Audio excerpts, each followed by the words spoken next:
Abdeslam a été convoqué par les juges. Nouvelle convocation pour le terroriste, dernier survivant des attaques de Paris. Sa dernière audition, si l'on peut parler d'audition, remonte à mai dernier. Karim Akiki est au palais de justice de Paris. Salah Abdeslam s'était réfugié dans son mutisme. Il avait refusé de parler aux 6 juges d'instruction qu'il avait convoqués ici. En représailles, à l'époque, les 6 juges lui avaient lu les noms de toutes les victimes des attentats de Paris et de Saint-Denis. Selon son avocat, Franck Berton, Salah Abdeslam fait valoir son droit constitutionnel au silence. C'est lui seul qui est maître du moment où il va parler. Salah Abdeslam, c'est le seul survivant du commando du 13 novembre qui a attaqué Paris et Saint-Denis.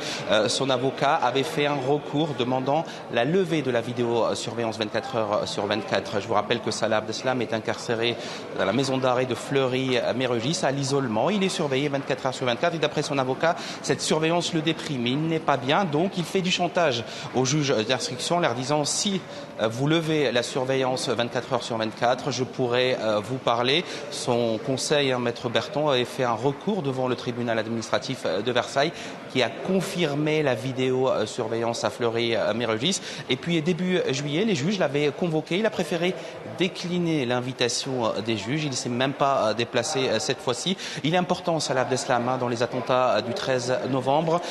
Il y a un mystère qui règne autour de sa participation, de son rôle exact dans les attaques de Paris et de Saint-Denis. En tout cas, les 6 juges d'instruction l'attendent de pied ferme et nous attendons son avocat, Maître Berton. L'audition devrait commencer dans les minutes qui viennent.